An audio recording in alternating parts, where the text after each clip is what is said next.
দর্শক, সাভার জাতীয় স্মৃতিসৌধে শ্রদ্ধা নিবেদন করবেন বিএনপির ভারপ্রাপ্ত চেয়ারম্যান তারেক রহমান। সেখানে আছেন আমাদের বিশেষ প্রতিনিধি সেকান্দর রেমান।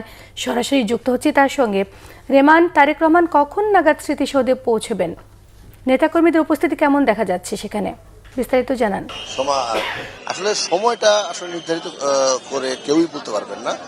কারণ হচ্ছে শহীদ রাষ্ট্রপতি জিয়াউর রহমানের মাজারে যাবেন তারেক রহমান, এবং সেখানে তিনি মাজার জিয়ারতের পরে এই সাভারে আসবেন।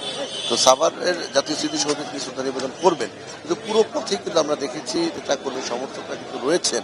ফলে নির্দিষ্ট যে সময় সেটা কিন্তু আসলে বলার সুযোগ এই মুহূর্তে নেই।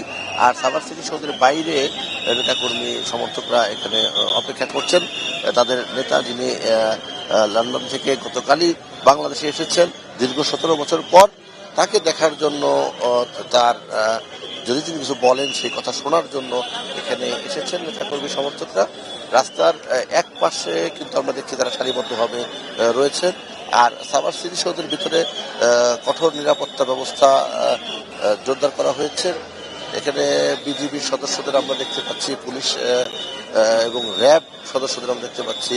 এছাড়াও সাদা পোশাকে ঢাকা জেলা যে পুলিশের সদস্যরা রয়েছে, ডিবি সদস্য রয়েছে, তারা কিন্তু রয়েছে। যে কোনো অনাকাঙ্ক্ষিত পরিস্থিতি এড়াতে তারা কাজ করছে। এখন মূল সড়কের যে জায়গাটি দিয়ে প্রবেশ মুখ, সেই জায়গা থেকে কিন্তু নেতাকর্মীদের সরিয়ে দেওয়া হচ্ছে নিরাপত্তার স্বার্থে। আমরা যারা গণমাধ্যম কর্মী আছি এখানে, গণমাধ্যম কর্মীদের আমরাও কিন্তু স্মৃতিসৌধের মূল যে ফটক, সে ফটকের বাইরে কিন্তু অবস্থান করছি, সেটিও নিরাপত্তার কারণেই। ফলে এখানে বাইরে থেকে যেটুকু দেখা যায় সেটি আমরা দেখছি এবং বলার চেষ্টা করছি। সাধারণ নেতাকর্মীরা বলছে দীর্ঘদিন পর তাদের দলের ভারপ্রাপ্ত চেয়ারম্যান তারেক রহমান বাংলাদেশে এসেছেন, তাকে একটু দেখার জন্য, শুভেচ্ছা বিনিময়ের জন্য মূলত তারা এখানে এসেছেন। প্রতিকূল আবহাওয়া, প্রচন্ড ঠান্ডা, কুয়াশা, যেটি গতকালও ছিল 300 ফিটে যে গণসম্বর্ধনা ছিল, সেখানেও কিন্তু একই অবস্থা ছিল। সেখানে আমরা মানুষের উচ্চে পড়া তিন ধরনের ঠাই কিন্তু সেখানে ছিল, আমরা দেখেছি। আজও এখানে কি পরিস্থিতি হয় সময় বাড়ার সাথে সাথে, সেটি কিন্তু এই মুহূর্তে বলার সুযোগ নেই। যেটি আপনি প্রশ্ন করেছিলেন, অর্থাৎ আসবে ঠিক কয়টায়, সে কারণে সেটি বলার সুযোগ নেই। অর্থাৎ পুরো রাস্তায় যেহেতু নেতাকর্মীরা বিচ্ছিন্নভাবে বিভিন্ন জায়গায় রয়েছে, ফলে নির্ধারিত সময় বলার সুযোগ এই মুহূর্তে নেই।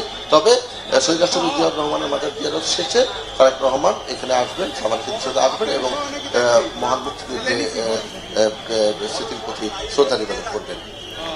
রেমান, আপনাকে অসংখ্য ধন্যবাদ। দর্শক, রেমান আমাদের জানাচ্ছিলেন সাভার স্মৃতিসৌধ থেকে, যেখানে কিছুক্ষণ পর রওনা হবেন বিএনপির ভারপ্রাপ্ত চেয়ারম্যান তারেক রহমান, এবং সেখানে কি কি কার্যক্রম থাকবে তার সে বিষয়ে বিস্তারিত জানাচ্ছিলেন আমাদেরকে।